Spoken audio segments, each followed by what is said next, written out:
In the refined cave that is the Victoria and Albert Museum's Sainsbury Gallery, you are invited to plunge your hands into a sandbox. It doesn't look like one, as projected colored light makes it resemble a natural terrain, but it has the cool, granular feel remembered from childhood.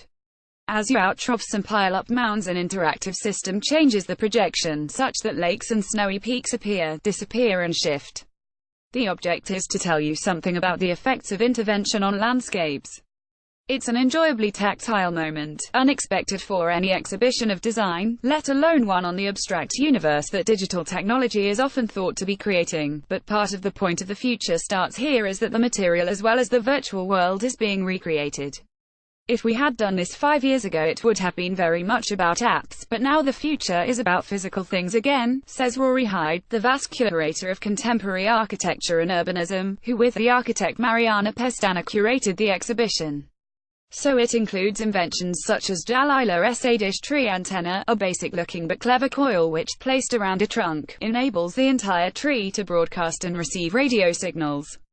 Also featured a genetically engineered super salmon and a self-sailing ship that can clean up oil slicks.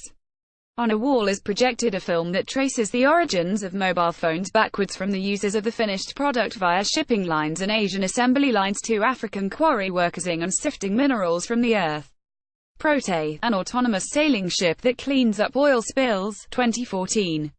Photograph, copyright Scoutbots Limited, says R. Young Harada. The show has exhibits where new technology plays a supporting if crucial role, such as the crowd-funded 400-meter Lutcht single pedestrian bridge in Rotterdam, and some where it has almost none, like the Brick by Brick housing initiative by Croydon Council.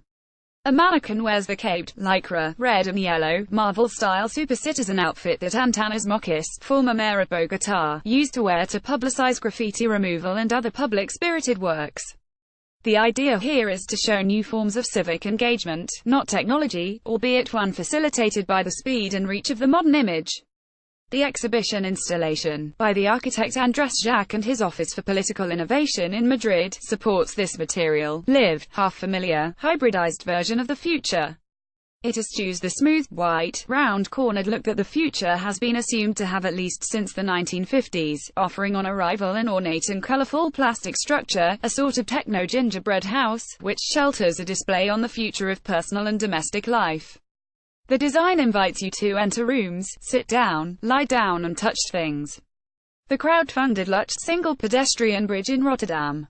Photograph, Osip van Duijvenbode. In the center of it you can look up into a somber hemisphere, in which there is an animated description of the likely effects of global warming on the Sahel region of northern Africa, 250,000 deaths a year, it says, even if the Paris Agreement ceiling of a maximum 2 sea rise is met. Otherwise, and it's obviously a big otherwise, the exhibition has a more hopeful air than much current musing on the future. There is spookiness, not least in a section that deals with research into immortality, but also wonder, and the possibility that design can find responses to the crises of the modern world. A wall of trees, for example, from Senegal to Somalia, might conceivably mitigate the Sahel's catastrophe. Having gone through a period, earlier in the century, when new technology was thought to be unquestionably sunny and benign, the prevailing mood is now dystopian, preoccupied with the concentrations of power and upheaval of civil life that come with disruptive technologies. Hyde and Pestana want to rebalance, not to hide the dark side but to offer evidence of both the creative and sinister possibilities of design and allow visitors to draw their own conclusions. I think it's incredible, she says, that all these smart people are working on our future right now. At the same time many objects are ambivalent. The Marvel-style super citizen outfit worn by former mayor of Bogotá, Antanas Mokis. Photograph, Victoria and Albert Museum, London. This intended ambivalence is nicely captured by a quotation at the show's entrance from the French cultural theorist Paul Virilio. The invention of the ship was also the invention of the shipwreck. It is also EMBO in the largest single exhibit, Aquila, a solar-powered drone developed by Facebook which, able to stay aloft for 3 months, will enable the connection of remote places to the internet. It's great, giving access currently unavailable to what Mark Zuckerberg calls the next billion, and it's menacing, the wide wingspan that stretches across the ceiling symbolizing the global embrace and limitless power that companies like Facebook seek. The curators mostly don't want to take sides, although it is clear, as between, say, Super Citizen and Cambridge Analytica, where their sympathies lie. The captions prefer to ask questions. A device is bringing us together or pulling us apart. For example, is Edward Snowden a hero or a traitor, asks a big sign. If Mars is the answer, what it is, the question, asks another. The effect can come close to those glib ads with which HSBC smothers airports, for example captioning photos of tattooed bodies with traditional and trendy, but it's a whole lot better than making sweeping statements and unfounded predictions. Since nothing dates faster than futurology, it's intelligent of Hyde and Pestana to offer instead a landscape of possibilities. It's also important, as Pestana argues, not to present the future as inevitable.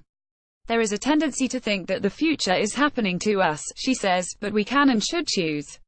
The interaction of the material and the virtual can work in at least two directions. The physical, and especially the human body, can be augmented, empowered and given unprecedented capacities. Or it can become a negotiable, fragile, decreasingly essential vessel for the play of networks and systems within it and without. This intelligent, well-presented and quietly provocative exhibition shows these possibilities without drawing bogus conclusions. You don't perfectly see the future, and it may or may not work, at the Victoria Albert Museum, London, until the 4th of November.